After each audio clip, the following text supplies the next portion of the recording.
Recently, I encountered a compelling argument from an atheist on the internet that made me dive deep into research. He said that the first gospel written, the Gospel of Mark, was much less ambitious and didn't even talk about the resurrection of Christ in the original manuscript. He argued that in every subsequent gospel, Jesus got more and more divine, to the point that in the Gospel of John, Jesus literally says, "I and the Father are one." I already knew that the narrative he used was probably easily explained, but one thing I knew was that he was right about the Gospel of Mark. The Gospel of Mark originally ended at chapter 16, verse 8, and the oldest manuscripts we know end at verse 8. However, in modern Bibles it ends at verse 20.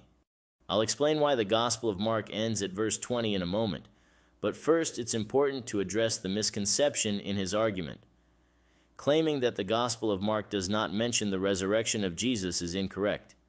In fact, Mark 16:6 states, "Don't be alarmed," he said.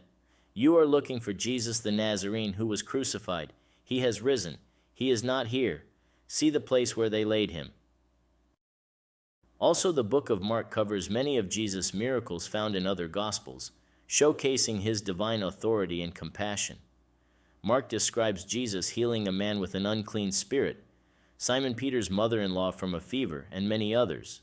He also recounts the healing of a paralytic, a leper, and a man with a withered hand. Other notable miracles include calming a storm, casting out demons, healing a woman with a hemorrhage, raising Jairus' daughter from the dead, feeding 5,000 people with a small amount of food, walking on water, healing a deaf and mute man, and restoring sight to a blind man. These miracles highlight Jesus' power over spiritual, physical, and natural realms. But why did he say that the original manuscript did not claim Jesus was resurrected? Although verses 9 to 20 are widely recognized as later additions, they cover crucial resurrection events. Jesus appearing to Mary Magdalene, meeting 2 disciples on the road, appearing to the 11 disciples, and his ascension into heaven. These verses help align Mark's narrative with the resurrection accounts in the other Gospels, providing readers with a more unified conclusion. The Gospel of Mark is traditionally attributed to John Mark, also known as Mark the Evangelist, who is mentioned as a companion of the Apostle Peter in the book of Acts. Early Christian tradition holds that Mark's Gospel is based on the teachings and recollections of Peter, one of Jesus' closest disciples and an eyewitness to his ministry. I believe the Gospel of Mark originally ended in this brief manner due to Mark's distinctive literary style, which is evident throughout his entire Gospel. Unlike the other Gospels, Mark's narrative is characterized by a fast-paced and succinct approach, often moving quickly from one event to the next without much elaboration.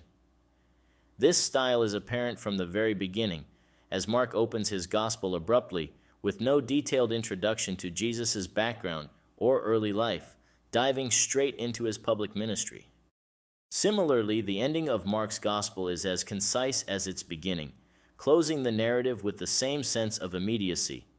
This reflects Mark's focus on the core message of Jesus' life and ministry, prioritizing action and events over lengthy theological reflection. As a result, Mark's Gospel stands out for its directness and energy, offering a powerful, straightforward account of Jesus' miracles. But in no way the extended verses detract from this. Instead, they align Mark's narrative with the resurrection appearances in the other Gospels, offering a more detailed conclusion.